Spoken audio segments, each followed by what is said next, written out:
Hello दोस्तों, आपका स्वागत है सृष्टि क्लासेस में। यूपी बोर्ड एग्जाम 2025 का हिंदी रिवीजन सेट का ये दूसरा भाग हम इस वीडियो में लेके आए हैं, जिससे आप लोग अच्छे से देखिए। वीडियो में लास्ट तक बने रहिए। परीक्षा के दृष्टिकोण से काफ़ी इम्पॉर्टेंट होने वाला है ये वीडियो, इसलिए आप लोग लास्ट तक वीडियो में बने रहें। ठीक है, चलिए देखते हैं। पद्य के विकास का विस्तृत परिचय। रीतकाल और आधुनिक काल।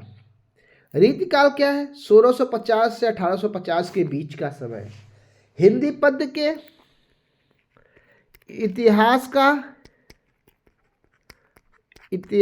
का 1650 से 1850 के मध्य का समय रीतिकाल कहलाया। रीतिकाल क्या है? हिंदी साहित्य का ऐसा युग है जिसमें काव्य के स्वरूप और शिल्प पर अधिक ध्यान दिया गया। इस काल को मुख्यतः श्रृंगार रस के प्रचार प्रसार का काल कहा जाता है। रीतकाल में हिंदी साहित्य को काव्य के स्वरूप और शिल्प पर विशेष ध्यान दिया गया। इस काल का मुख्यतः श्रृंगार रस का प्रचार प्रसार का काल कहा जाता है, क्योंकि श्रृंगार रस की प्रधानता इस काल में काफी ज्यादा थी। ठीक है, अब देखते हैं रीतिकाल की विशेषता। श्रृंगार रस की प्रधानता, जैसे हमने पिछले देखा, रीतिकाल में संयोग और वियोग श्रृंगार रस का अत्यधिक प्रयोग हुआ है। कवियों ने नायक नायिका के सौंदर्य, प्रेम और वियोग के भावों को विशेष महत्व दिया। रीतकाल में संयोग और वियोग श्रृंगार रस का अत्यधिक प्रयोग हुआ। कवियों ने नायक नायिका के सौंदर्य, प्रेम और वियोग के भावों को विशेष महत्व दिया। यहाँ पे श्रृंगार रस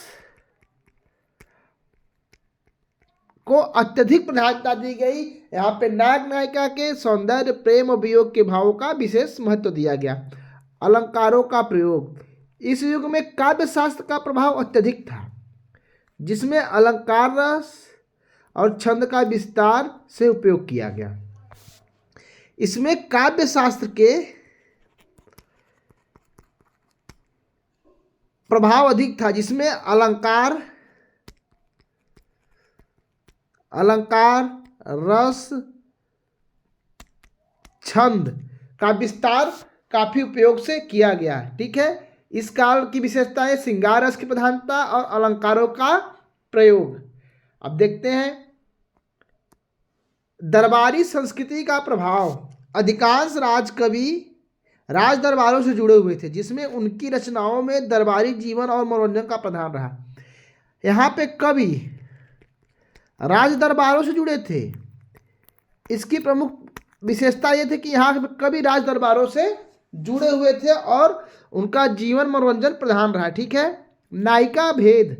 इस युग में नायिकाओं के भेद प्रभेद, जैसे स्वकीया, परकीया, संभोग और वियोग का विस्तृत वर्णन किया गया। स्वकीया, परकीया, संभोग और वियोग का विस्तृत वर्णन किया गया, यानी नायिका भेद भी इस युग की प्रमुख विशेषता। ठीक है,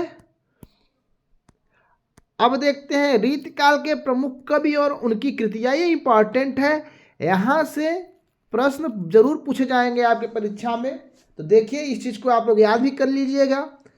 कवि देखते हैं और उनकी प्रमुख कृतियां देखते हैं, और विषय वस्तु किस चीज से संबंधित है उनकी विषय वस्तु। बिहारी लाल की कृति है बिहारी सतसई। बिहारी लाल की कृति क्या है? बिहारी सतसई। विषय वस्तु नीति, श्रृंगार और नायिका भेद पर आधारित है। ठीक है, बिहारी लाल की कृति क्या है? बिहारी सतसई। नीति, श्रृंगार, नायिका भेद पे आधारित विषय वस्तु है। केशवदास, रामचंद्रिका, रसिक प्रिया और कवि प्रिया इनकी कृतियां हैं। विषय वस्तु श्रृंगार और अलंकार नीति पर इनकी विषय वस्तु आधारित है।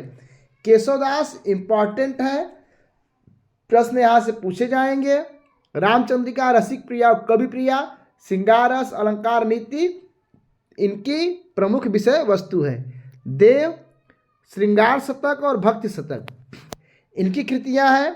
विषय वस्तु है श्रृंगार और भक्ति का। भिखारी दास, भिखारी सतसई इसकी विषय वस्तु नीति और श्रृंगार है।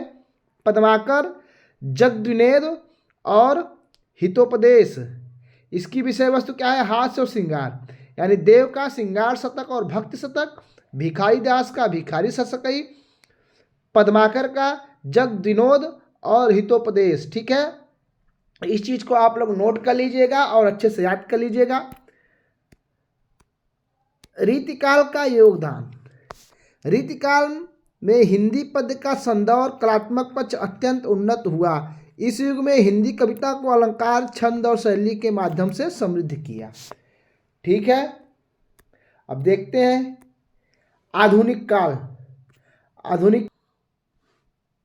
आधुनिक काल का समय 1850 के बाद का समय, 1850 के बाद का समय आधुनिक काल कहलाया। रीतकाल के बाद का 1850 का समय जो क्या कहला? आधुनिक काल। आधुनिक काल हिंदी साहित्य में जागरूकता, सामाजिक सुधार और राष्ट्रीय चेतना का युग है। यह काल भारतीय स्वतंत्रता संग्राम और समाज में हो रहे परिवर्तनों का सजीव चित्रण करता है। 1850 के बाद 1857 की क्रांति, यानी इस समय देश में क्रांतिकारी गतिविधियां काफ़ी तेज हो गई। ठीक है, और इसको बढ़ावा देने के लिए आधुनिक काल के कवियों का, हिंदी साहित्य का काफ़ी बड़ा योगदान था। सामाजिक सुधार में, स्वतंत्रता आंदोलन में, राष्ट्रीय चेतना में इस युग का काफ़ी महत्वपूर्ण योगदान रहा। देखते हैं इस काल की प्रमुख विशेषताएं क्या हैं। राष्ट्रीयता और स्वतंत्रता संग्राम। इस युग में कवियों ने अपनी रचनाओं में स्वतंत्रता संग्राम और राष्ट्रीयता के भावों को व्यक्त किया। आज़ादी के लिए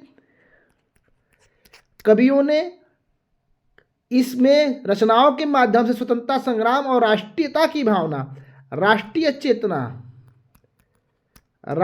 चेतना पर बल दिया।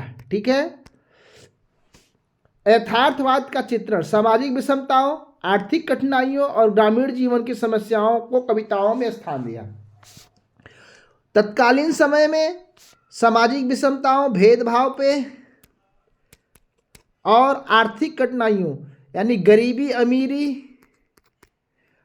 का शोषण जो हुआ था अंग्रेजों के द्वारा, ग्रामीण जीवन कैसा था, कृषि, इन सब की समस्याओं में कविता में स्थान दिया गया। इस काल की प्रमुख विशेषताएं रही। ठीक है, नारी चेतना और सुधार, महिलाओं की स्वतंत्रता और उनके अधिकारों और समस्याओं पर कविताएं लिखी गई। स्त्री समस्याएं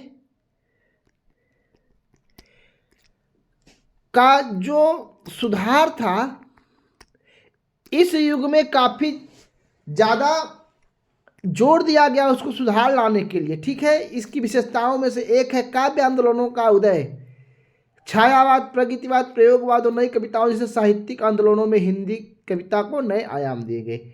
यानी नारी चेतना का सुधार और काव्य आंदोलनों का उदय इस युग की, इस काल की प्रमुख विशेषताएं हैं। ठीक है, अब देखते हैं आधुनिक काल के प्रमुख कवि और उनकी कृतियां। कवि, प्रमुख कृतियां और विषय वस्तु।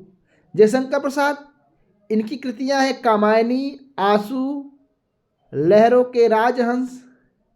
विषय वस्तु छायावादी भाव, मानव मनोविज्ञान। ठीक है, जयशंकर प्रसाद इंपॉर्टेंट है। कामायनी, आंसू लहरों के राजहंस इनकी प्रमुख कृतियां हैं। महादेवी वर्मा, निर्जा, यामा, संध्या गीत, इनकी जो विषय वस्तु है करुणा, सौंदर्य और प्रकृति। ठीक है, सुमित्रा नंदन पंत, पल्लव, गुंजन, ग्रंथि। सुमित्रा नंदन पंत की प्रमुख कृतियां हैं जो इनकी जो विषय वस्तु है प्रकृति, प्रेम और आदर्शवाद। रामधारी सिंह दिनकर, इनकी कविताएं जो हैं रश्मिरथी, उर्वशी, परशुराम की प्रतीक्षा। ठीक है, इनकी जो विषय वस्तु है राष्ट्रवाद, वीर रस। नागार्जुन, युगधारा, हरिजन गाथा। विषय वस्तु है यथार्थ, ग्रामीण जीवन। अज्ञेय, हरि घास पर क्षण भर। आंगन के पारद्वार, ठीक है, इनकी प्रमुख कविताएं हैं, इंपॉर्टेंट है। इनकी जो विषय वस्तु है प्रयोगवाद, नई कविता।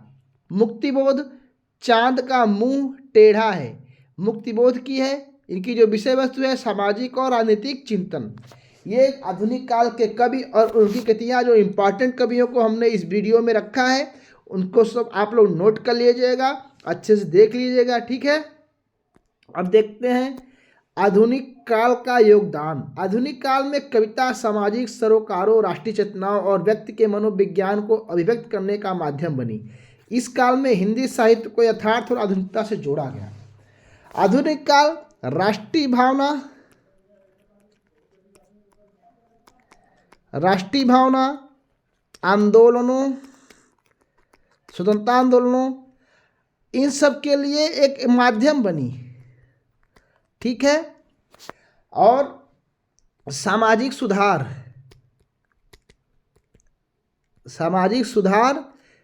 इस काल में इन सब चीज़ों का माध्यम बना, इसलिए आधुनिक काल का यहाँ पे काफ़ी योगदान रहा।